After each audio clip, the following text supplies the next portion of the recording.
La plus grande de nos richesses ne se mesure pas en millions. Nous vous faisons découvrir des ovnis pour vous permettre d'en devenir un, vous aussi. Sportifs, entrepreneurs, artistes, ils nous partagent chaque semaine leurs récits de véritables trésors d'informations.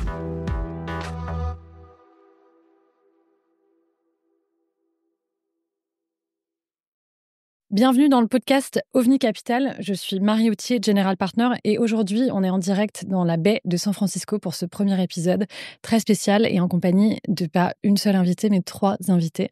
Donc, on a la chance d'avoir Claire, Jane et Anto, qui ont toutes été fondatrices. Jane, maintenant, tu es retournée dans le monde étudiant. Tu vas nous en parler un petit peu.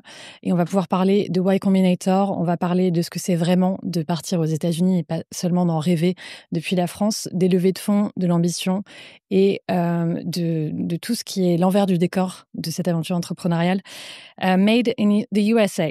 Donc, merci beaucoup d'être là. Je suis ravie, les filles, de vous avoir toutes les 3. Et la première question que j'avais, c'était vraiment parler du moment, parce que ça commence toujours par un billet d'avion quand même, de venir ici. Donc, j'aimerais juste que vous revenez au moment où vous êtes lancé, c'est-à-dire que vous êtes parti aux États-Unis, et est-ce que vous pouvez juste rapidement présenter ce que vous faites aujourd'hui? Claire, en commençant par toi. Ok. Donc pour me présenter, moi je suis fondatrice de Nao. Et Nao, c'est curseur pour les équipes data. Donc c'est un AI code editor pour aider les équipes data à écrire du code sur de l'analyse de données, la construction de pipeline data. Et pour enchaîner avec comment je suis arrivée aux États-Unis, c'était via Y Combinator. Donc on a postulé en janvier un peu... De cette année, en 2025? Ouais, janvier 2025 pour le batch qui commençait en avril. Un lundi, on a reçu le mail pour l'interview et le mercredi, on était pris et on devait partir quoi, pour 4 semaines plus tard. Quoi. Mais l'interview, tu l'as fait à distance ou tu l'as fait? Ouais, l'interview a été à distance, c'est 10 minutes d'interview où tu joues ton entrée à ici. Quoi. Et comment tu l'as vécu, en fait, d'être prise aussi rapidement? Je pense qu'il y a une partie de moi qui pensait qu'on allait y arriver, donc je m'étais un peu préparée mentalement à ce qu'on dirait là-bas. Et en fait, même si on n'avait pas YC, on réfléchissait à venir à San Francisco parce qu'on était persuadés que c'était là où il fallait qu'on soit. Donc, avec ou sans YC, on venait. Pourquoi? Qu'est-ce qui t'a mis ça dans la tête? Parce qu'en gros, nous, on crée un outil qui est un peu avant-gardiste, on va dire. C'est intégrer l'IA dans les workflows des équipes data, qui aujourd'hui est très naissant en France et qui est quand même un peu entamé déjà aux États-Unis. Donc pour nous, c'était le marché où il fallait être. C'est là où il y a le playground des nouvelles solutions et il faut qu'on soit dans ce playground. Quoi. La NBA des startups. Ouais.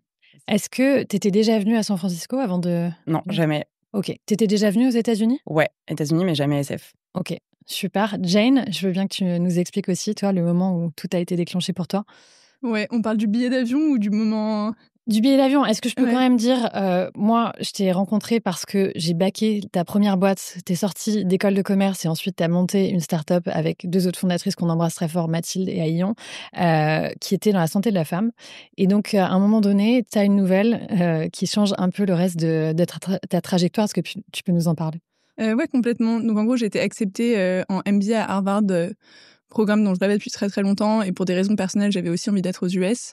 Et du coup, décision très difficile à prendre, mais le mieux, c'était que moi, je quitte mon rôle opérationnel et que je me mette sur un rôle d'advisor.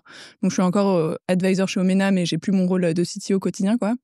Et donc, maintenant, ça fait 1 an que je suis en MBA, donc j'habite à Boston. Et là, pour l'été, je suis à SF, donc en stage de nouveau. C'est marrant de passer de CTO à élève à stagiaire. Mais c'est bien et c'est hyper intéressant de travailler pour des jeunes. Je travaille pour une boîte qui s'appelle Vera Health. C'est 2 Français d'ailleurs, à peu près mon âge. Et de voir que, eux sont dans la position dans laquelle moi j'étais chez Omena il y a 5 ans. Ils ont la vingtaine, ils sortent d'école. Exactement. Eux ils ont fait des écoles différentes, mais ensuite ils se sont rencontrés en MIT en master et ils ont lancé Vera Health juste après. Super. Et toi, Anto? Moi, j'ai cofondé Lago, donc c'est une plateforme open source qui permet de monétiser pour des sociétés comme Mistral, Laravel, Grok, etc. On a créé Lago il y a 3 ans. Moi, j'avais toujours eu l'ambition de créer une boîte globale, avec vraiment une boîte logicielle. Je dis ça parce que j'étais la première employée de Conto, qui est une super boîte européenne, mais comme c'est régulé, comme c'est du bancaire, C'était dur d'avoir des utilisateurs partout dans le monde, from day one, et même maintenant, c'est pas encore le cas. Et on s'est dit avec mon cofondateur, on veut vraiment avoir un produit software avec des utilisateurs qui nous utilisent partout dans le monde. Et on s'est dit que San Francisco, c'était vraiment là où il fallait être. En revanche, moi, je connaissais relativement bien les États-Unis puisque mes grands-parents habitaient San José. Ah, super. Donc, à 1 heure de San Francisco. J'avais même une green card quand j'étais petite. Et ensuite, je l'ai perdue parce que c'est une longue histoire. Mais T'es venue beaucoup ici, du coup? je suis venue beaucoup ici. J'ai passé beaucoup d'été ici. Tu parlais déjà couramment anglais avant... J'ai un peu perdu. Déjà, mes grands-parents étaient immigrés vietnamiens, donc ils parlaient pas très bien anglais. Donc on parlait pas forcément anglais avec eux. Mais j'étais venue souvent et mes parents avaient fait beaucoup de choses pour que justement je garde cette green card que j'ai perdue pour pouvoir revenir quand je le souhaitais. Donc je me suis toujours dit qu'à un moment j'allais le faire. J'ai aussi travaillé pour une start-up de YC avant de rejoindre Conto, puis avant de fonder Lago. En quelle année, du coup? Je sais plus, 2014, je crois. Ok, intéressant. Donc, c'était à l'époque où YC avait des petits batchs, parce que maintenant, je crois que c'est 300. 150 startups. Mon CEO était dans un batch où il y avait, je pense, 17 startups. Dans le batch où il y avait Airbnb, d'ailleurs. Donc, oui, ça remonte. C'était encore assez confidentiel, Y Combinator. Et je me suis dit, un jour, peut-être que je le ferai moi-même. Génial. Donc 7 ans plus tard, en 2021. C'est vrai, ouais, 7 ans plus tard. Effectivement. Ok, j'ai plein de questions, mais je veux parler un tout petit peu de ton background, Anto. Donc toi, tu étais chez Conto, mais avant ça, tu es parti au Vietnam, je crois, pour essayer de monter une start-up aussi là-bas. J'ai commencé par... j'ai travaillé 3 ans dans les télécoms. Moi, ce qui m'intéresse, c'était vraiment l'intersection technologie, business, sustainable business et pas juste ONG, et impact social. Et du coup, j'ai travaillé dans tout ce qui est mobile money pour les personnes non bancarisées, donc en Afrique subsaharienne, pour lancer des nouveaux services du type M-Pesa au Kenya. Sauf que moi, je l'ai fait au Congo. Donc voilà, ensuite, pour des raisons... c'était quand même... Franchement, très dur d'être la seule femme expat à Kinshasa. Pendant combien de temps t'as fait ça? Il y avait un graduate programme d'1 an. Super. Et j'ai décidé de pas rester. Je suis rentrée à Paris. Je savais vraiment pas quoi faire de ma vie. Et j'ai eu une offre de McKinsey. Donc, du coup, j'ai fait du conseil. C'était hyper enrichissant. Je déteste faire des slides. T'es pas obligée de mentir. Non. I feel you, Anto. Non, je déteste faire des slides. C'était super enrichissant. Il y a personne qui va venir te chercher. T'es aux États-Unis, t'es safe. Je déteste faire des slides, en fait. C'est vraiment, même aujourd'hui, je déteste faire des slides pour les lever. J'adore mon cofondateur parce que je fais la story, il fait les slides. Mais tu sais le faire, donc, parce que tu as appris à le faire. Donc, au moins, tu as la skill. Je sais structurer. Alors, je déteste bouger les box. Alors, il y a des outils AI qui le font à peu près aujourd'hui. Il faut savoir que chez McKinsey, il y a toute une équipe en Inde qui fait les slides pour nous. Donc, on les dessine et ensuite, ils les font. Donc, on n'apprend pas forcément à bien bouger les box. C'était l'AI avant l'AI.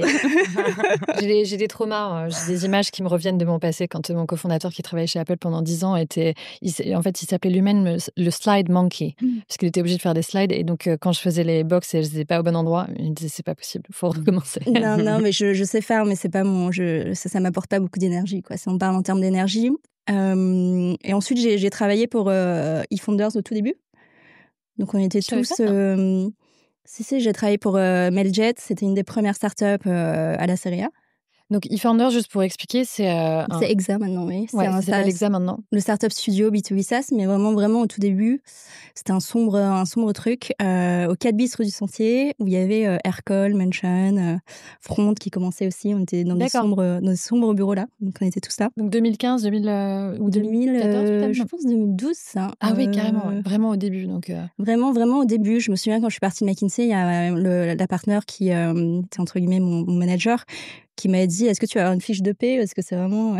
Comment tu as fait? C'est quoi la transition entre McKinsey et ça? Je me suis dit, moi, ce que j'adore, c'est mêler la stratégie et l'exécution, puisque la stratégie seule, en mode, tu donnes un deck de, je sais pas combien, de 100 pages à la McKinsey, et ensuite, t'es déresponsabilisé de l'exécution. Il y avait quelque chose qui me gênait dans cette démarche. Et je me suis dit, un des seuls endroits où on peut mêler stratégie, exécution et ownership, du coup, c'est les startups. En 2012, du coup, t'avais déjà cette notion que les startups, c'était un truc Je pense, et il y avait vraiment le côté exécution qui, moi, m'avait... dans les pays émergents, comme il y a un manque de ressources et de talents, etc., on te donne tout de suite beaucoup de responsabilités. Et du coup, je me suis dit, dans les startups, ça allait être pareil, quoi. Ce qui est intéressant, c'est que en fait, tu as eu quand même une aventure qui est assez longue entre ta première exposition au monde des startups, parce que c'était en 2012, même à YC, puisque tu as travaillé pour une boîte qui a fait YC en 2014, et finalement en 2021. Donc, tu as bossé chez Conto entre deux, tu étais une des premières employées, tu as scalé le revenu là-bas à des millions de dollars. Et quel a été le trigger? C'est quoi le moment de bascule où tu t'es dit, c'est moi, j'y vais? En fait, j'ai toujours voulu faire ça, mais je me suis toujours dit que j'étais pas prête. Et je me suis toujours dit, il faut bosser pour une boîte, série A. Après, qu'est-ce que j'ai fait? L'autre boîte de YC s'appelle Weebly, a été achetée par Square. C'était série B. Ensuite, Conto, c'était pre-everything. Et à un moment, je me suis dit, en fait, c'est quoi le next step? C'est pre-IPO pour faire tout le cycle. Mais en fait, ça va pas vraiment m'apprendre à monter une boîte. J'ai eu la chance d'être super bien entourée aussi de mes anciens boss qui m'ont souvent dit franchement, vas-y, fonce, c'est fait pour toi. Donc ça c'était incroyable. Mais je me suis dit, j'aurais jamais fini, quoi, en fait, de toujours me chercher des excuses pour pas le faire.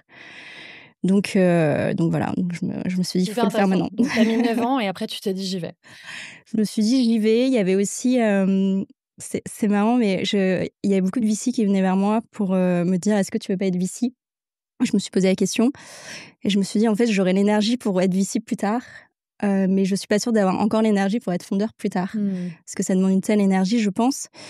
Et je me suis dit, je serais peut-être un meilleur VC en ayant fondé une boîte. C'est un bon point. Ce qui est pas forcément vrai, d'ailleurs. Je pense qu'il y a des VC qui ont des très bons returns sans jamais avoir été fondeur. Mais je me suis dit, dans ce sens-là, c'était mieux. J'ai fait un peu de co-founder dating pendant 3-4 mois avec des personnes que je connaissais pas vraiment. Ça n'a pas vraiment marché. Jusqu'au moment où j'ai pris une bière avec mon cofondateur actuel qui était avec moi chez Conto. Et où tout paraissait... Ça fait vraiment rom-com de fondateur, mais tout paraissait vraiment évident. Et je me suis dit, mais c'est lui.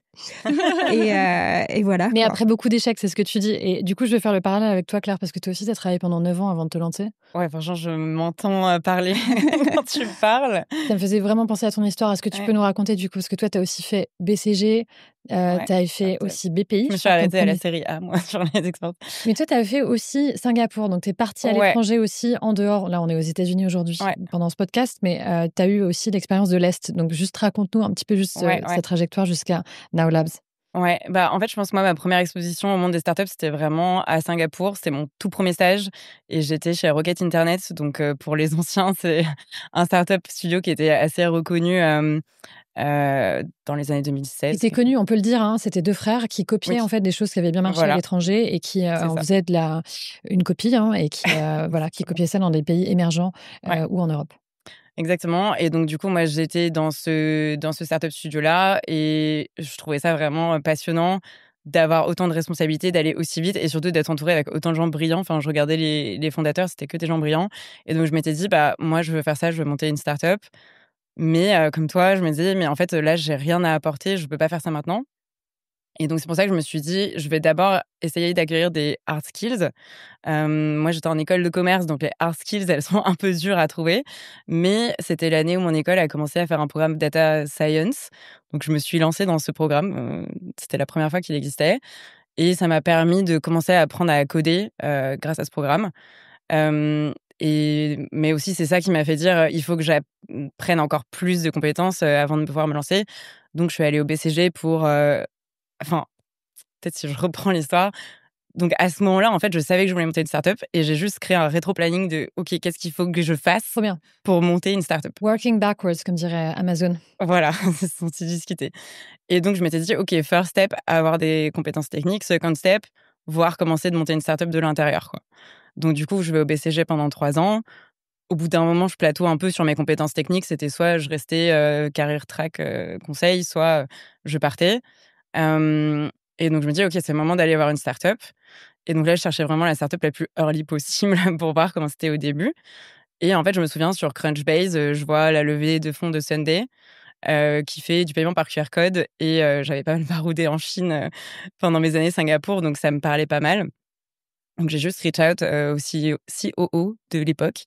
Et du coup, je suis devenue Head of Data chez eux de la seed à la série A, quoi. Et ce qui est intéressant, c'est que les Américains ils disent beaucoup « if you don't ask, you don't get ». Si tu ne demandes pas, tu n'obtiens pas. Et je crois que toi, tu étais la première employée. Est-ce que tu as aussi contacté directement le CEO ou comment ça s'est passé pour trouver ce job? Alors, il y a mon cofondateur s'appelle Rafi Sarkissian et il y a un autre Rafi, il s'appelle Rafi Camber, qui est aussi VC et qui était partenaire chez Adven, que je connaissais parce qu'il était au board de Mailjet, une des startups dans lesquelles j'avais travaillé, qui m'a dit qu'il y avait deux personnes qui montaient une banque pour les pros. Et c'était Alex et Steve. Et je me souviens, Rafi avait reach out à Alex, qui lui avait dit, franchement, c'est trop tôt, on ne sait même pas encore vraiment ce qu'on va faire. Et du coup, j'avais, entre guillemets, été rejected par Alex. Et entre-temps, j'avais ajouté Steve sur LinkedIn. Et Steve m'avait répondu, il m'avait dit, viens passer au bureau. Et du coup, moi, j'y allais. Pourquoi pas. Deuxième chance. J'y suis allée et je leur ai dit, on peut faire un peu du user research tous les trois. Je ne demande même pas à être payé ou quoi que ce soit. Voyons déjà si on aime bien travailler ensemble, si le sujet est intéressant. S'il y a même une opportunité, parce que Conto, ça paraît évident maintenant, mais on a eu énormément de mal à lever des fonds. C'était pas évident, quoi. C'était vraiment pas un consensus deal. Donc le positionnement, etc., était encore à trouver. Et du coup, j'ai un peu bossé avec eux avant qu'ils décident de le faire. D'accord. Et toi, du coup, Jane, je trouve ça vraiment intéressant parce que là, on vient de parler de 2 exemples de personnes qui ont travaillé pendant 9 ans. Moi, j'ai travaillé pendant 7 ans et demi avant de monter ma start-up. Maintenant, je suis VC. Mais j'avais un peu ce même parcours, même si c'est pas pareil que vous, et on en reviendra. En préparant l'interview, je me suis rendu compte que vous avez toutes fait la Ivy League française. Vous le savez peut-être pas, mais il y a l'ESSEC, l'ESCP, HEC, Polytechnique, et aussi Télécom Paris, puisque toi, tu étais CTO et donc tu as un diplôme d'ingénieur aussi. On en reviendra après, parce que je pense que c'est intéressant de comprendre quelle place ça a joué, en fait, selon vous, dans vos parcours. Mais toi, Jane, du coup, tu renverses un peu ce modèle-là, puisque tu n'as pas eu besoin de construire cette confiance en toi, en fait, pour y aller dès la fin des études. Tu peux nous expliquer un peu le process de pensée? Oui, tout à fait. Donc à ce moment-là, j'étais à HEC, parce que j'avais fait un double diplôme entre Télécom et HEC. Et j'étais dans la majeure entrepreneur en dernière année. Donc je me suis dit, bon, vas-y, je vais faire semblant de de monter une boîte, parce que c'est ce que tout le monde fait. Et de toute façon, on est obligé. Mais tu es ingénieur, toi, à la base. Moi, je suis ingénieur. Donc tu as fait un double diplôme pour acquérir des compétences business. Exactement, la double casquette dont on parle toujours. Ouais, tout à fait. Et puis j'avais l'occasion de le faire depuis Télécom. Bon, ça s'est fait un peu naturellement, quoi. J'ai postulé, j'ai été prise et après je me suis dit bon, je vais pas refuser ça, donc j'y suis allée. Et finalement, c'était une super bonne décision vu que c'est là que j'ai rencontré Mathilde et Ayon. Et donc on a commencé un peu à travailler sur ce projet. On a commencé à travailler sur la ménopause parce que nos mères l'avaient traversée récemment et qu'on s'est dit, bon, c'est dingue quand même, toutes les femmes la traversent, c'est 400 000 nouvelles femmes par an qui entrent en ménopause, sachant que ça dure 7 ans, il y a beaucoup de symptômes, etc. Et pourtant, il n'y a quasiment pas de solution, ça intéresse pas trop les gynécos qui sont quand même les médecins en théorie de référence pour la ménopause. Et donc, je sais pas. Semaine après semaine, mois après mois, et c'était encore pendant le Covid, on a commencé à vraiment se passionner du sujet et on a fait plein de user tests. Et on s'est retrouvés à un moment à travailler dans le sous-sol de Nabla, qui vient d'ailleurs de lever 70 millions, je crois. Félicitations à Delphine et à ouais, tout Alex. à fait. Et toi, tu as peut-être investi en tant que business angel, non, sais pas. Malheureusement, je n'avais pas encore vendu ma boîte à l'époque. Ça aurait été mon rêve, c'est ma plus grande déception. On les embrasse. C'est pas trop tard, tu peux toujours investir, mais le return une bonne valorisation, désolée. Ship has sailed, comment on dit. Donc, il y avait une fille dans notre master qui travaillait chez Nabla en part-time et je sais pas comment ça s'est fait, mais bref, on s'est retrouvés à travailler dans leur sous-sol et chaque 2 semaines à peu près, on déjeunait avec Alex Lebrun, donc le CEO. Et à un moment, je sais pas, un mois avant la fin des cours, il était en mode mais si vous levez des fonds, moi je mettrai un ticket. Et on s'est dit quoi ? On peut lever des fonds avec ce qu'on a ? C'est quoi cette histoire ? Et tout d'un coup, on s'est rendu compte que c'était vraiment possible. Donc là, il n'y avait pas eu trop de rétro-planning de ma part. Moi, j'étais en mode bon, il va falloir que je postule à l'ETAF parce que je dois être payée en septembre, quoi. Et finalement, tout s'est fait très très vite. On a fini les cours, je crois, le 26 juin. Le 30 juin ou le 1er juillet, on commençait à Station F. La boîte était créée et 3 semaines plus tard, je pense qu'on avait la levée, donc 400 000 € sur notre compte. Donc, je sais pas exactement si c'est du ask for it, parce que là, Alex nous gave it to us. Mais je pense que la conclusion de ce truc-là, pour moi, c'était il faut un peu créer d'entropie dans ta vie, rencontrer plein de monde, accepter les bureaux dans le sous-sol de la boîte que tu connais pas.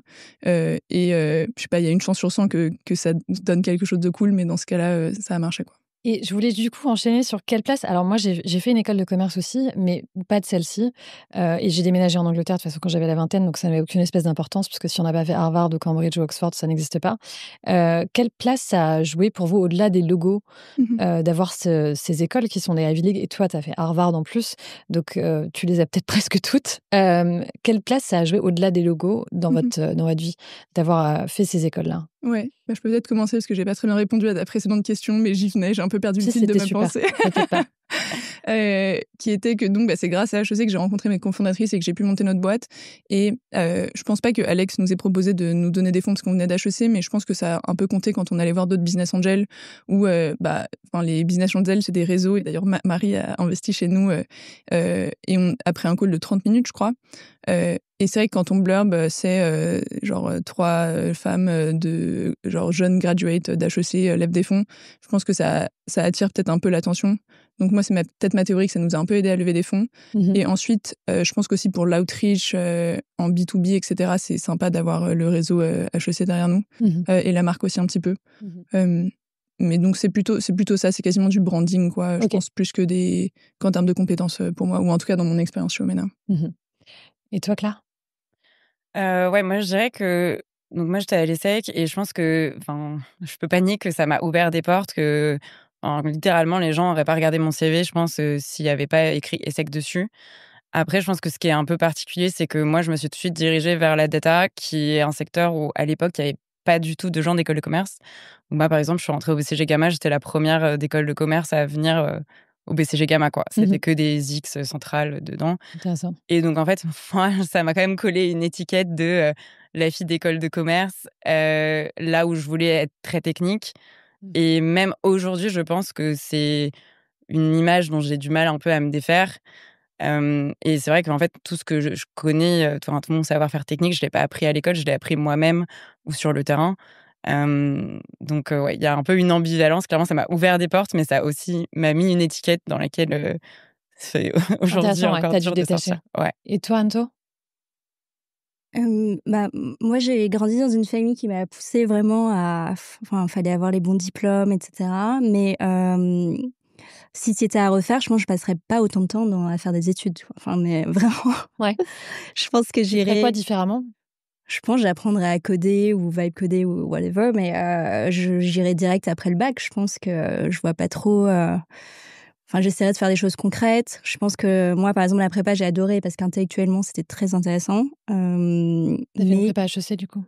J'ai commencé par une Hippocagne et après, j'ai switché. Mais après l'école, j'ai rien appris. Enfin, c'était horrible intellectuellement. Enfin, c'était hyper fun, mais c'était intellectuellement très pauvre. Et ensuite, dans les entreprises, j'ai appris plein de choses, mais rien qui s'applique à l'entrepreneuriat.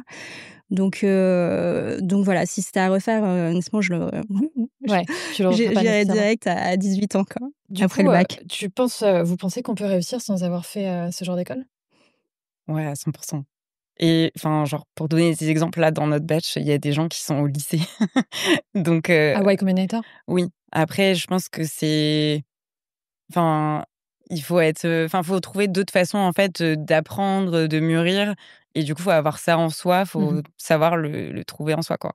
Et quelle qualité vous pensez qu'il faut absolument avoir, justement, pour être fondatrice et fondateur? Moi, je dirais que c'est la volonté de tout le temps apprendre et se remettre en question en permanence, quoi. Et je pense que c'est aussi pour ça que j'ai eu envie d'aller dans l'entrepreneuriat, c'est parce que le cycle d'apprentissage est infini, quoi. Mais oui, je pense que c'est la première qualité. Jane? Je suis en train de réfléchir. Je crois que le premier truc qui me vient, c'est juste get things done. Et quand ça marche pas, de recommencer. Donc en gros, je sais pas exactement que serait l'adjectif. Les Américains, ils disent grit. Je pense que ça décrit assez bien le truc. La détermination, l'espèce d'acharnement positif. Exactement. Parce que tes compétences, il y a une chance qu'elles aident pour ta boîte. Et je trouve ça que tu lèves des fonds en général, surtout en early stage. Tu lèves surtout à cause grâce à la cohérence entre le marché sur lequel tu es et l'équipe. Mais globalement, tu vas devoir apprendre plein de trucs et ça va être dur et tout le monde va te dire non tout le temps. C'est vraiment rude. Et du coup, si t'as pas ce caractère un peu de grit, c'est assez dur à vivre et je sais même pas si ça marcherait. Je pense un truc que je vois en commun avec tous les fondeurs, c'est ils veulent tous maximiser leur growth. personnelle et celle de leur boîte. Et je pense qu'on se dit tous, c'est pas grave si ma boîte marche pas, bien sûr, on veut qu'elle marche, mais du moment que j'ai tout fait, en fait, et que j'ai tout fait pour maximiser les chances de mon projet, en fait. Et je sais que dans ce chemin-là, je vais apprendre plein de choses et j'aurais appris, je sais pas, 1000 fois plus de choses en un an que en travaillant chez Google, par exemple. Et je pense qu'on a tous un peu ça en tête. On se dit, on a une chance incroyable de pouvoir tenter des choses, donc autant maximiser l'impact, quoi. Ouais. J'ai envie de parler un peu de SF puisqu'on y est.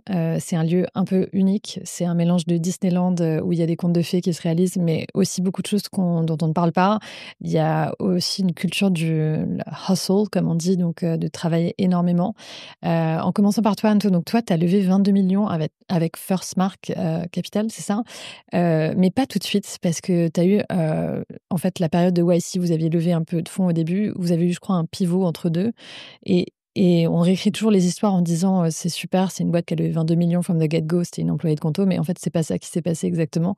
Il y a dû avoir pas mal de roller coasters, enfin, beaucoup de montagnes russes entre les deux. Est-ce que tu peux nous expliquer rapidement l'aventure? Oui, bien sûr. Avant d'incorporer la boîte, en fait, on avait levé un 600K avant même d'avoir applied à YC ou avoir incorporé. Nos anciens managers, enfin un peu tout le monde, quoi. Enfin, du Love Money, ça s'appelle comme ça peut-être? Love Money, oui, c'était vraiment l'argent de fans, enfin de gens qui ont compté dans ta première carrière. C'était incroyable. Je recevais des textos de tu montes une boîte, je vais investir 100K. C'est super. C'est génial. Ensuite, on a été pris à YC, donc j'ai un peu regretté d'avoir fait cette première levée, puisque dès que tu es prêt à YC, ta valorisation. Tu peux expliquer le modèle de YC? Qu'est-ce qui se passe quand tu es pris? Y Combinator investit $125,000 et prend 7% en simplifié. Mais surtout, ce qui se passe, c'est que ta valorisation du jour au lendemain, ta boîte n'a pas changé, mais elle fait fois 3, fois 5, peu importe, mais beaucoup, quoi. Et ta boîte est incorporée aux États-Unis, tu es obligé de faire un Delaware flip? Exactement. Donc après Demo Day, on a fait YC sans produit, donc on a un peu cherché un produit à lancer. Pourquoi t'as été prise, tu crois? Je pense qu'on avait pitché un truc pas trop mal avec Rafi. Donc on est dans le pays où la vision est quelque chose qui peut t'unlocker des portes. Tout à fait. Il avait fait un Figma prototype, vraiment bien fait. On avait l'impression que c'était un vrai produit. Donc vous avez quand même quelque chose à montrer, tu vois. Oui, on avait ça à montrer, mais c'était vraiment sur Figma. On avait une waiting list, enfin que des choses qui peuvent se monter très rapidement. Je pense que c'était la cohérence du pitch, très honnêtement. Et ensuite, après le Demo Day, on a levé 3 millions avec pas de revenus, à peine quelques users, etc. Après, on s'est dit que c'était pas une bonne idée et on a pivoté. Et à ce moment-là, on avait encore beaucoup d'argent, mais je me suis dit, on va faire quelque chose d'open source. Donc, c'est Lago aujourd'hui, donc open source usage metering and billing. Et je savais pas quand est-ce qu'on allait monétiser. Et je me suis dit, peut-être qu'il faut relever des fonds au cas où on prend beaucoup de temps à monétiser. Par exemple, MongoDB, qui est un grand exemple open source, a pris énormément de temps à monétiser. Et donc là, on a relevé 4 millions ici. Et avec la fondatrice de MongoDB? Entre autres, oui. La première employée. Qui était donc une Américaine? Une Américaine, oui. Megan, tout à fait. Ça. Exactement. Et aussi un fonds ici qui s'appelle SignalFire, qui est très DevTool. Et c'était de loin, je pense, la levée la plus dure. Ça se passe comment quand tu es Rafi, les Français aussi? Vous étiez à Paris avant? Tout à fait. Ouais. Comment ça se passe quand vous essayez de pitcher des Américains? Est-ce que tu te rappelles en fait des premiers pitchs? Et t'en as pitché combien? Parce que Claire, je sais que tu as pitché 100 investisseurs, j'aimerais qu'on en parle juste après, mais ça serait intéressant de comprendre. J'en ai, je pense, pitché quelques dizaines, donc je suis très dans la segmentation des gens à qui on pitch. Je pense qu'il faut se dire que c'est des gens les Américains apprennent à pitcher dès le plus jeune âge. Donc moi j'ai un peu la combinaison de tout, quoi. J'ai la combinaison de je suis pas américaine, en l'anglais c'est pas ma langue native, je suis élevée dans une culture asiatique donc on se met pas en avant. Donc t'as le ticket gagnant. Donc j'ai vraiment le ticket gagnant. Donc il fallait vraiment se préparer psychologiquement. À chaque fois je me disais qu'est-ce qu'un tech bro va dire à ta place à ce moment-là. Et je me suis dit ok, lui il va dire ça, ok je vais dire ça. Tu t'es entraînée devant le miroir et tout ça, ou c'était quoi ton process de préparation? Pas vraiment devant le miroir, mais j'ai YC dit qu'il faut prendre des fonds en fait avec qui t'as pas très envie de lever ou il y a peu de chances que tu lèves pour t'entraîner. Et je pense que ça t'entraîne beaucoup de le faire en live. Et tu l'as fait sur 10 fonds? Je l'ai fait, oui, je pense, sur une dizaine de fonds. Oui. D'accord. Et toi, du coup, Claire, tu as pitché 100 fonds. Donc, tu viens de sortir de YC, tu viens de sortir des 3 mois. Toi, c'était en 2021. Donc là, c'est tout frais, fresh off the runway, comme disent les Américains. Tu peux nous parler aussi de Demo Day. Donc, Demo Day, ce fameux jour où toutes les startups du batch, donc 150 startups, doivent aller pitcher devant le gratin des investisseurs de la Silicon Valley. Comment tu te sens? C'est une expérience assez étrange parce qu'il y a vraiment, je pense qu'il doit y avoir 3 investisseurs pour chaque start-upper, de Y Combinator, quoi. Tu arrives devant Y Combinator, tu as une foule de gens qui font la queue. En fait, c'est que des investisseurs. Toi, tu leur passes devant comme à la Fashion Week. C'est assez marrant. J'adore. Et Mais en moins classe parce qu'on est dans la Silicon Valley. Oui, c'est vrai. C'est plutôt des t-shirts et des baskets. Ouais, c'est ça. Faut pas être trop bien habillé d'ailleurs parce que c'est un signal négatif. Ouais, effectivement. Mais ouais, donc c'est assez étrange comme ambiance. Et surtout, il y a des gens qui viennent du monde entier, qui ont pris un vol d'Europe, d'Inde, du Japon pour venir ici, juste pour ce jour-là, quoi. Donc c'est assez impressionnant de voir autant d'investisseurs. Tu commences, il y a un pitch de Gary Tan, le CEO de YC, qui explique aux investisseurs que ici, c'est le meilleur produit financier qu'ils pourraient trouver et qui remet tous les ROI de YC. Donc c'est assez impressionnant de voir à quel point YC market ça auprès de leurs investisseurs. Et après, en tant que founder, du coup, tu passes la journée à essayer de parler à plein d'investisseurs qui ont tous des backgrounds différents. Donc, c'est un peu déstabilisant parce que en tant que dev tool, tu trouves pas forcément le bon interlocuteur qui connaît ton marché. Mais ça reste super intéressant. Et après, en fait, tu as juste 1 minute pour pitcher. Donc, de façon très drôle, on fait tous la queue devant la, la scène de YC, enfin, du pitch. On a 1 minute pour dire qui on est, qu'est-ce qu'on fait, notre action et notre ambition. Et après. Tu te sens comment après 1 minute? Parce que tu sais, l'interview de YC, c'est 10 minutes. Ouais, donc ça se réduit de plus en plus. Ouais, donc là, t'as 10 minutes. Alors, il se trouve que moi, je l'ai fait 2 fois parce que je me suis fait jeter de YC 2 fois. Mais à l'époque, c'était en personne. Donc, nous, on a été invités à venir depuis Londres.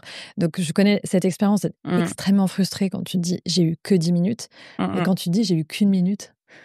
En fait, c'est pas frustré parce que tu sais exactement mot pour mot ce que tu vas dire, quoi. Tu laisses pas les choses au hasard. Là où l'interview de YC, en fait, tu ne sais pas du tout ce qu'on va te demander comme question. Nous, ça fait 2 semaines qu'on prépare chaque ligne, chaque mot du pitch.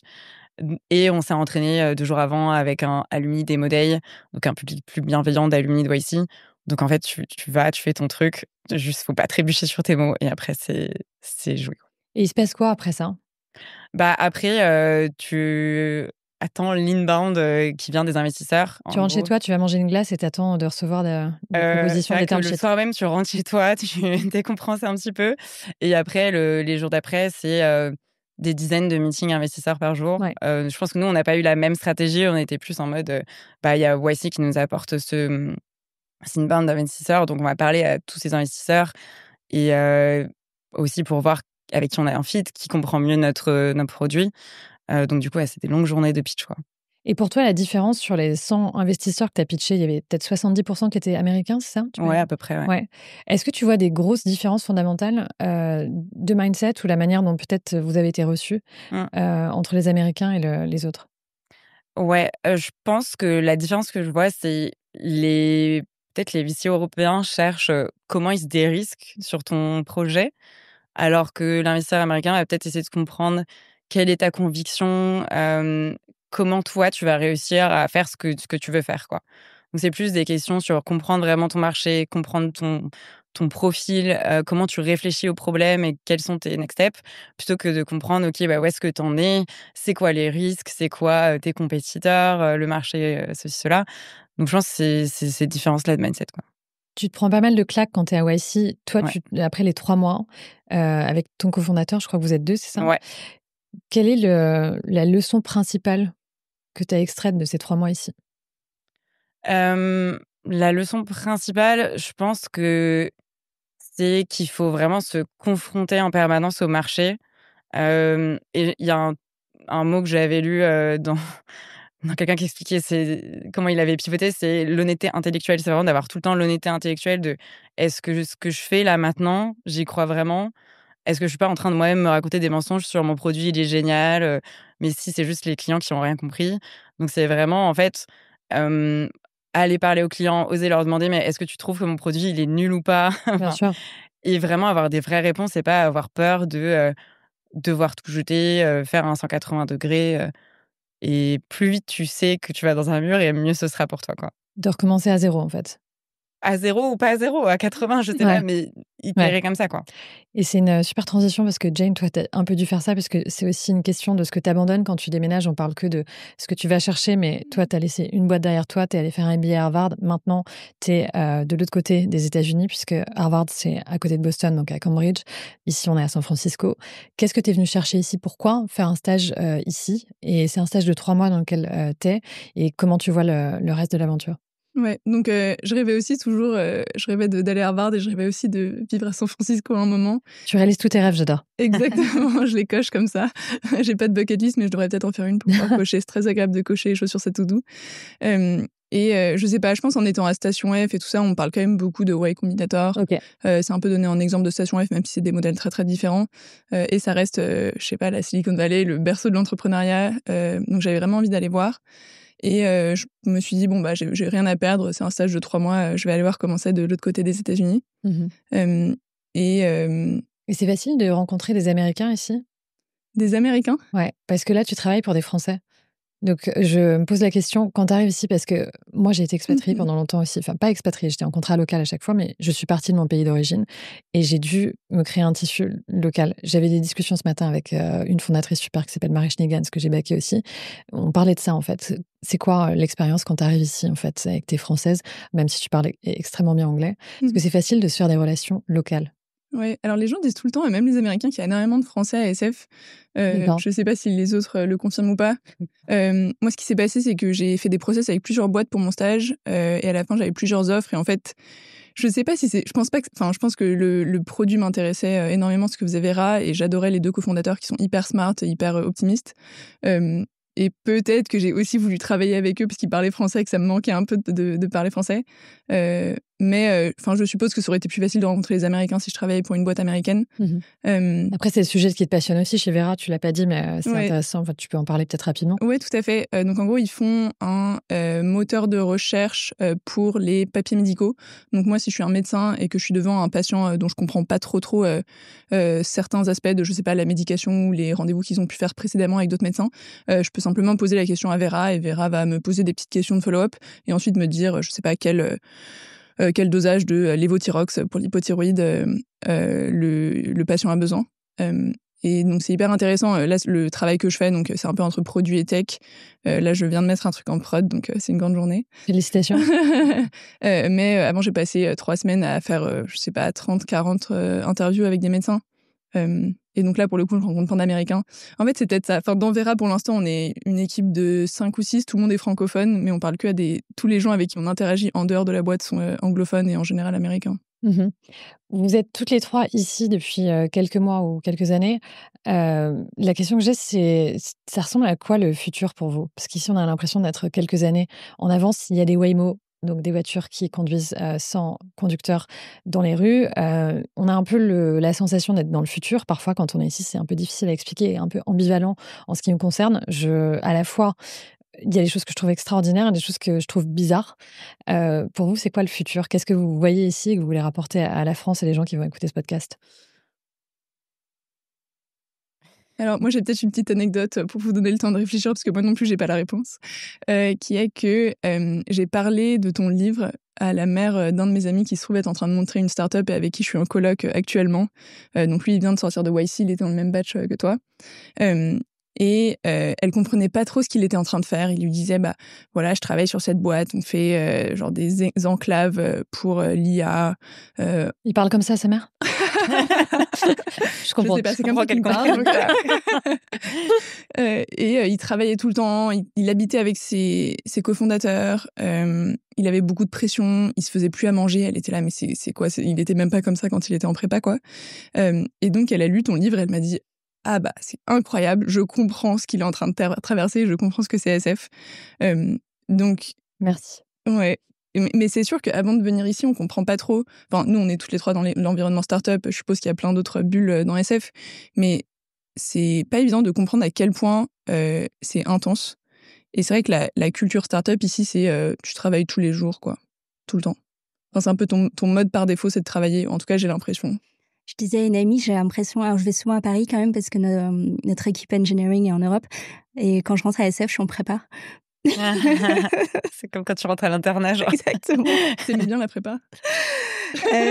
Moi, j'adorais la prépa, mais moi, je fais partie de ces gens qui adoraient la prépa. Mais... Et toi, Claire, qu'est-ce que tu en penses? Je sais pas si c'est le futur, mais effectivement, je pense qu'il y a juste une différence de mindset, quoi. Je dirais pas que c'est plus futuristique ici, parce qu'il y a peut-être des cultures où c'est moins la culture d'être tout le temps dans le travail, dans le hustle, etc. Enfin, il y a quand même des boîtes ici qui se vantent d'avoir des employés qui travaillent 7 jours sur 7, qui dorment sur des matelas dans le bureau. Et je pense pas que c'est quelque chose qui convienne non plus à tout le monde, à toutes les cultures, et qu'il faut aller jusqu'à là. Mais je pense qu'il y a au moins une volonté de faire les choses un peu plus à 100% ici, qui, je pense, est plus marquée ici que en France.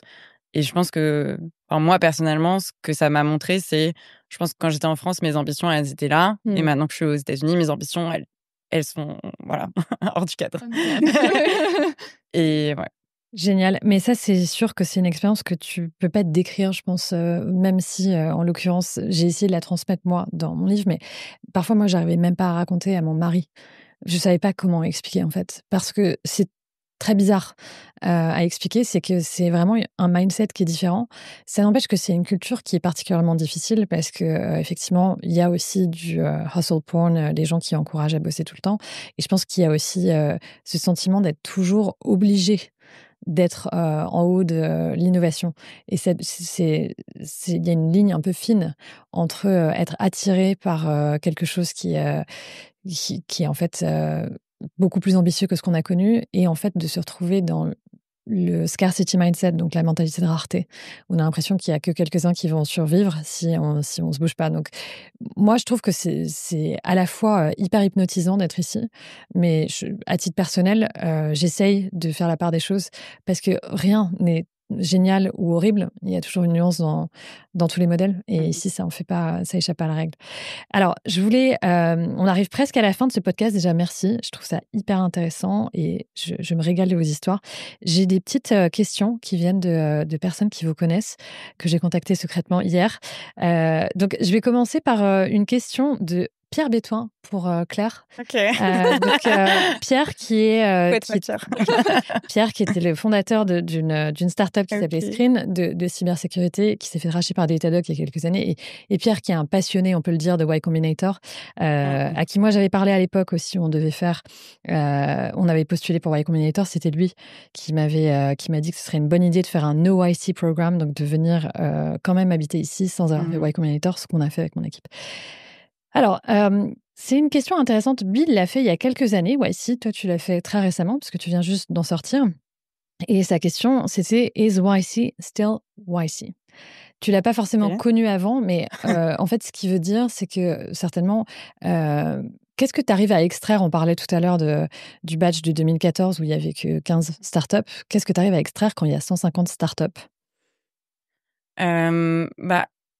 Du coup, c'est un peu dur de répondre vu que je sais pas comment c'était avant, mais en tout cas, je trouve que ça a une valeur vraiment incomparable.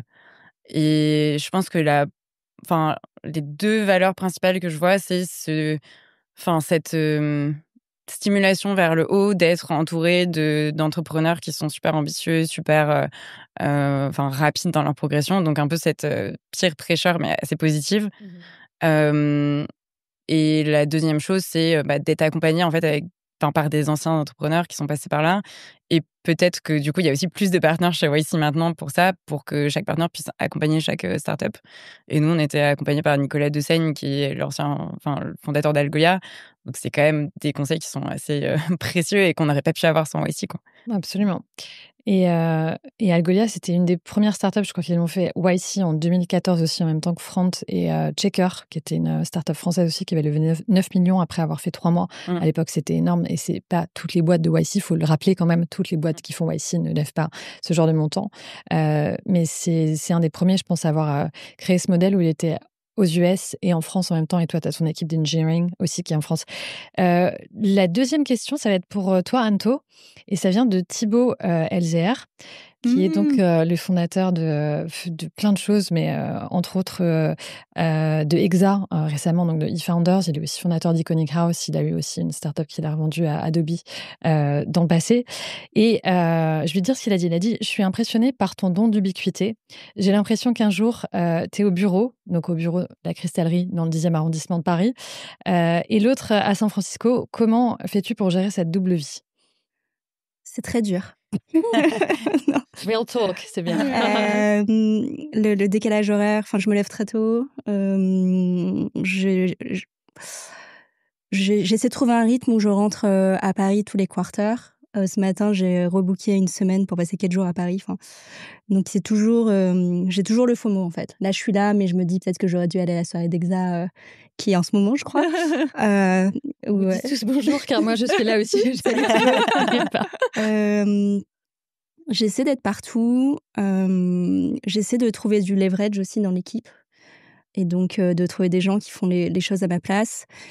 J'ai eu beaucoup de mal, en fait, à passer d'un mode où je me suis dit, c'est moi qui dois faire ça, à, en fait, mon rôle, c'est de créer talent density dans l'équipe, donc avoir des talents et qu'ils arrivent à bien faire leur travail, à être motivés, etc. Qui est un effet d'émulation et de stimulation intellectuelle, parce qu'il y en a assez, c'est ça qui est...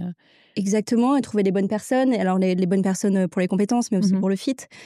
Donc, j'ai eu du mal à me dire à un moment, 100% de mon travail, c'est pas d'exécuter des choses, mais c'est de créer cet environnement où que les gens arrivent à travailler entre eux. Et donc là, un de mes défis en ce moment, c'est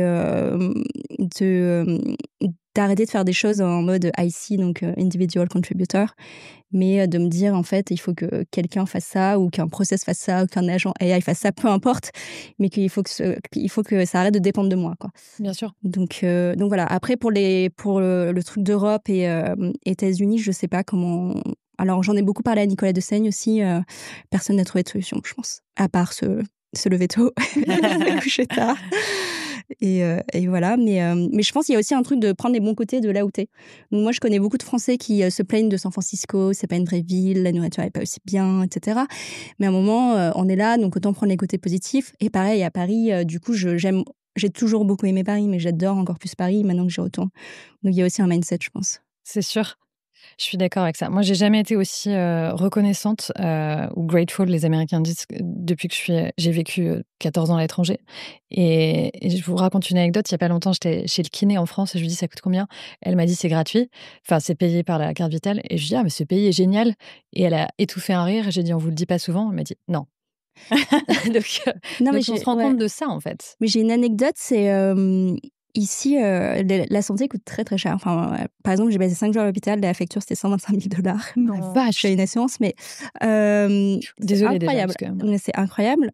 Mais les gens se plaignent moins. Mais t'avais une assurance pour ce... J'ai une assurance, donc c'est toute une histoire, mais les gens se plaignent moins. Alors, ils ont moins d'acquis sociaux, entre guillemets, mais ils se plaignent moins, et c'est plus à eux, en fait, de...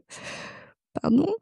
Vas-y, tu peux couper ta c'est plus à eux, en fait, de faire quelque chose avec ce système et de réussir malgré ce système ou avec ces contraintes-là, que d'attendre qu'on leur donne quelque chose. Bien sûr. Donc, c'est un peu caricatural ce que je veux dire, mais c'est très vrai. Quand on regarde le système de santé, il est violent aux États-Unis. Et très violent. Les gens se plaignent beaucoup moins, quoi. Ouais, j'étais avec une amie qui à Los Angeles il y a quelques jours qui me rappelait que c'est, vous savez, vous connaissez le prix d'un accouchement ici ou pas ? C'est genre 40 000.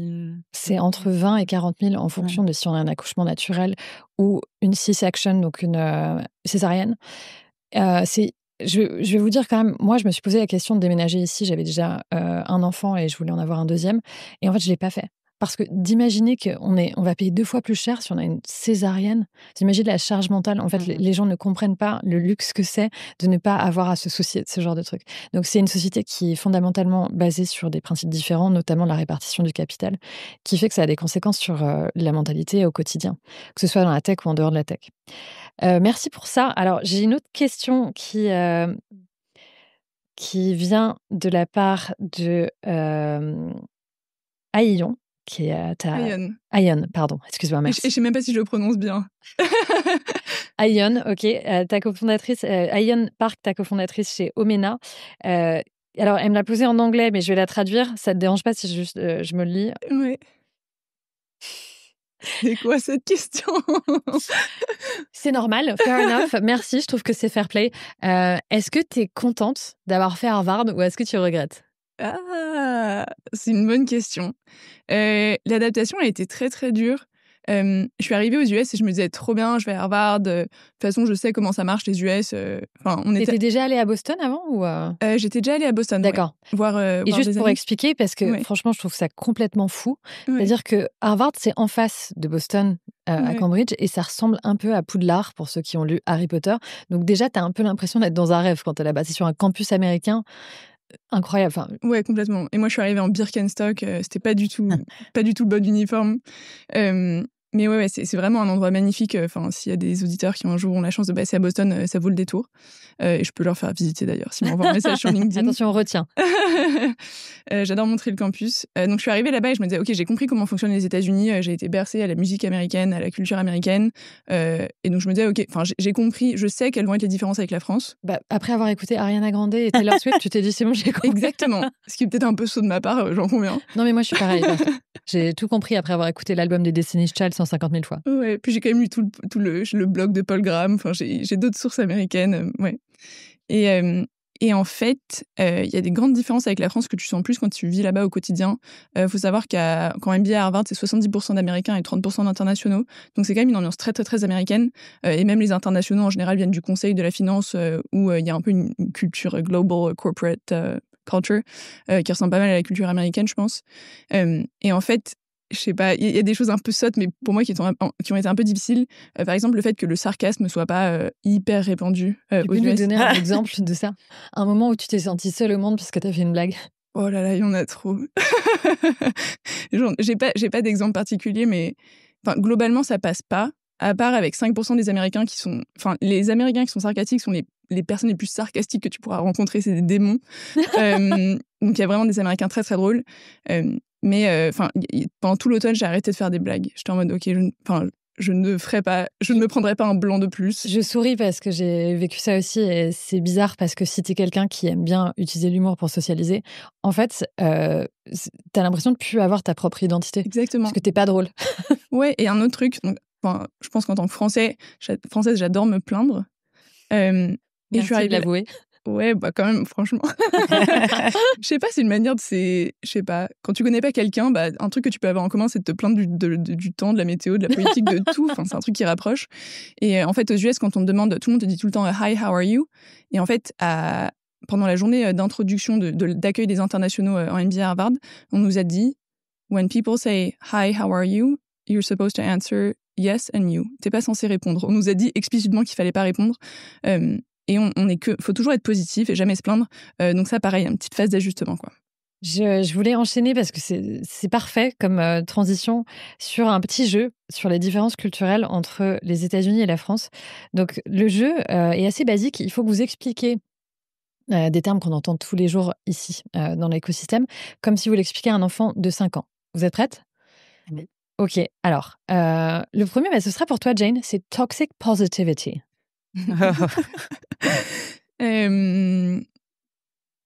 Alors, j'ai pas beaucoup d'enfants de 5 ans dans mon entourage, donc je me rends pas trop compte de leur acuité intellectuelle. Mais la toxic positivity, c'est je sais pas, c'est de se faire mal aux pieds et de se dire « Oh, I'm lucky to be alive », quoi. C'est une incapacité à exprimer des émotions négatives. Ouais, ou de l'empathie pour les émotions négatives des gens aussi. Tout à fait, merci. L'empathie, je sais pas si c'est un mot qui est dans le vocabulaire des enfants de 5 ans. Je me disais la même chose, mais je vais pas le dire. Le visa O1, Anto.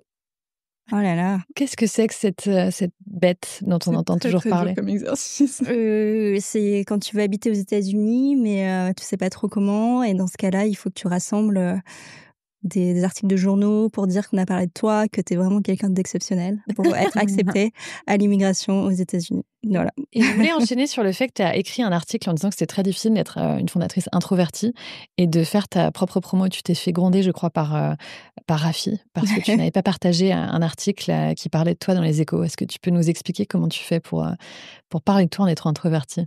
C'est horrible, en fait. En fait, je me dis, si je le fais pas, je diminue les chances de ma boîte et que c'est pas que à propos de moi, c'est pour mon équipe, pour tout le monde. Donc, mon job, c'est de le faire, en fait. Mhm. Et comment je me sentirais si quelqu'un d'autre le faisait à ma place. Enfin, un concurrent, quelque chose comme ça, qui aurait pas un produit aussi bien, mais parce qu'il parlerait plus fort, serait plus connu. Comment je me sentirais? Je me sentirais mal et donc du coup, je me pousse à le faire. Et donc me voilà ici aujourd'hui. Hyper clair, bravo, merci d'être sur ce podcast. Claire, fake it till you make it. Je dirais que c'est comme quand tu es à l'école et que tu ne connais pas la réponse à une question et que tu vas dire des choses pour faire semblant que tu as fait tes devoirs mais que tu les as pas vraiment faits et que ça va finir par... Enfin non, je Non, je suis mais peut-être assise sur la mauvaise non, mais anecdote. t'inquiète pas, c'est très bien, c'est juste de surenchérir. Ouais. J'avais demandé à ChatGPT, je vais vous dire ce qu'il a dit, ou à Mistral, pardon, je vais me faire gronder. Il a dit, c'est comme mettre des talons trop grands et faire semblant de ne pas tomber jusqu'au jour où tu marches comme, avec tes talons comme Beyoncé. Très bien, très bonne anecdote. Top. Alors, la prochaine question, c'est le growth mindset. Jane, comment t'expliquerais ça? Un vrai enfant de 5 ans cette fois-ci. Un Français. En vrai, je sais même pas exactement ce que ça veut dire, moi, à mon âge et en anglais. Mais c'est l'idée que tout ce qui te fait... tout ce qui augmente tes chances de réussir est ce que tu devrais être en train de faire. Et donc, plutôt que de jouer avec les jeux avec lesquels tu sais déjà jouer, qui t'apportent beaucoup de confort parce que tu les connais déjà, d'aller vers des jeux que tu connais pas et d'aller parler aux élèves plus grands dans l'espoir que ça t'apporte quelque chose ou que ça te fasse grandir un peu plus vite que tu ne serais grandi autrement. C'est super. Et c'est une notion centrale ici, aux États-Unis. Le product market fit, Anto. C'est quand tu fais quelque chose que les gens veulent. C'est la phrase de YC. Make something people want. C'est très bien, exactement. Et comment, Claire, tu décrirais le concept de work-life balance? C'est quand tu dois bien équilibrer entre le temps que tu passes à faire tes devoirs et le temps que tu vas faire des jeux vidéo ou autre chose, quoi. Et est-ce que c'est possible d'en avoir du work-life balance ici dans la Silicon Valley à San Francisco? Je pense que c'est possible, mais qu'il faut vraiment définir quelles sont les priorités. Et aussi, le work-life balance, c'est pas forcément quelque chose à un instant T, ça peut être quelque chose qui est optimisé dans le temps. Donc, je trouve que ce qui est bien à San Francisco, c'est que justement, ça nous focus sur le travail. Et quand on n'est plus à San Francisco, on fait autre chose, on se focus sur notre famille, sur des amis, mais ça permet d'être dans le temps, à avoir un seul focus à la fois, quoi. Et bien, on arrive à la fin de cet épisode. J'ai juste une dernière question pour vous trois. Et puis après, je vous laisse filer parce que time is money. On est à San Francisco, il faut aller bosser après. Mais la question, c'est est-ce que vous avez une chose que auquel vous croyiez dans le passé, avant de venir ici, auquel vous croyez plus? Vous avez le droit de prendre votre temps. On coupera tous les blancs. En anglais, c'est What was one thing that you used to believe that you don't believe anymore? Moi, je pense que ça revient un peu à ce que j'ai dit tout à l'heure. Je pense que j'avais une vision du maximum où je pouvais aller, qui était très capée. Si je regarde les objectifs que je me suis donné en début d'année, c'est je veux faire une série A dans 5 ans, quoi. Et maintenant, quand je regarde ça, je me dis, mais non, il faut que je fasse ça Dans 1 an. avant. Ouais, c'est dans 1 an et il faut aller plus vite. Et en fait, peut-être que je peux avoir une licorne, une décacorne. En fait, je pense que ça m'a enlevé un plafond de verre que j'avais en France, quoi. Génial. Merci. Jane? J'arrive pas à très bien formuler cette idée, mais en traînant avec pas mal de consultants à l'école, je me suis rendu compte, donc vous allez me crier dessus et sûrement tous les consultants qui écoutent, j'avais l'impression que leur travail, c'est de toujours réorganiser leur travail. Donc c'est comme si la moitié de ton travail, c'était juste de réorganiser tout le temps, resynchroniser avec le client, refaire tes slides, les modifier. C'est complètement faux. Mais c'est une grosse partie, je pense. Ouais. Une grosse partie, c'est collecter l'information, la cliner. Ouais. Donc une espèce de processus itératif, quoi, de se réorganiser, se resynchroniser. Exactement. Ouais. Et en fait, je pense qu'en France ou chez Au-Ménage, j'avais l'impression que le fait de faire ça, c'était une perte de temps. Qu'en fait, la partie organisation, c'était une perte de temps. Et en fait, j'ai l'impression que c'est ça qui structure et c'est ça qui te fait avancer. Et donc, je me demande, c'est un peu ce que tu disais plus tôt en disant, maintenant, la boîte a grossi, j'ai plus envie de faire de l'IC work. Et maintenant, je vais être genre plus structurante. Et toi, Anto? Je pense que j'apprécie plus la France, peut-être. On apprécie plus les choses qui sont moins, donc voilà, je pense que la France a beaucoup apporté. Même sur le truc de la tech, c'est pas pour être politiquement correct, hein, mais je pense qu'on a énormément à faire. C'est juste un peu de mindset qui nous manque, mais beaucoup de voilà. talent, beaucoup de potentiel. Énormément, les ingénieurs sont incroyables en France. Enfin, tout le monde le dit, hein, mais c'est vrai quand on le voit ici. Et je pense que je pensais pas que c'était autant provoquer sa chance. Alors pour la petite histoire, j'avais ma green card et je l'ai laissée expirer parce que je voulais pas habiter ici, alors que mon père voulait absolument que je travaille ici. J'ai attendu qu'elle expire. Et toujours pas faire ce que papa veut, de toute façon. Exactement. Mais je pense que vraiment c'est maximiser ses chances ici, en fait, pour les gens qui aiment le drive, aiment l'ownership sur les choses. Et j'étais pas convaincue quand j'avais 18 ans, je pense. Merci. Jane, est-ce que tu as une réponse? T'es pas obligée. Hein. Je pense que j'en ai trop. Ouais. Je suis sûre que tu en as plein, c'est pour ça que je te pose la question. Parce que juste pour recontextualiser, mais en fait, on déconstruit forcément quand on est confronté au quotidien à une culture qui n'est pas la nôtre. C'est pas possible. Ou alors, il faut vraiment être fermé et rien absorber. Mais je pense que vous êtes toutes très intéressées très curieuses. Et donc, on absorbe forcément des trucs. Et c'est là où, moi, je trouve que ça devient intéressant. C'est quand on abandonne certaines choses qu'on pensait être vraiment très importantes et centrales à notre identité. Ouais, je pense qu'un des trucs, c'est peut-être... Moi, j'ai un caractère un peu cynique, je dirais. Un peu par choix. Enfin, voilà, c'est comme ça que j'ai grandi, c'est comme ça que je suis. Et je pensais que un des côtés de ce truc-là, donc le réalisme, était hyper productif. Et donc les Américains, on parlait de toxic positivity avant, mais sont aussi toxically optimistic. Et je pense que c'est plus productif que d'être réaliste. En tout cas, en early stage, je sais pas pour la suite. Donc, tu recommandes aux gens d'être optimiste, même si c'est trop, même si c'est le cliché de l'optimisme? C'est un peu ce que tu parlais au début de genre, quelque chose comme if you don't ask for it, you're not gonna get it. Je pense qu'être optimiste, ça te permet d'apply à YC et toutes ces choses-là, et donc d'optimiser pour désolé pour tous les anglicismes, mais genre le long-term outcome. Donc, si t'es optimiste, tu vas faire des grands... Le bénéfice sur le long terme, ouais. Ouais, et tu vas juste jeter des dés. C'est un jeu où t'as pas beaucoup de chances de gagner, mais c'est pas grave, tu vas quand même tenter. Mais voilà, ça vaut le coup d'être optimiste et de faire des gros paris. On arrive à la fin de ce podcast. Merci beaucoup, les filles. Déjà, je vous ai pas invité que parce que souvent, on invite les gens sur les podcasts parce qu'ils ont réussi. Et je trouve que c'est dommage parce qu'en fait, vous représentez aussi des rôles modèles juste par la manière dont vous êtes en train de réussir. Et vous créez une autre voie. Donc, merci d'avoir partagé vos expériences. Et je vous souhaite une super continuation. Merci Marie. Merci.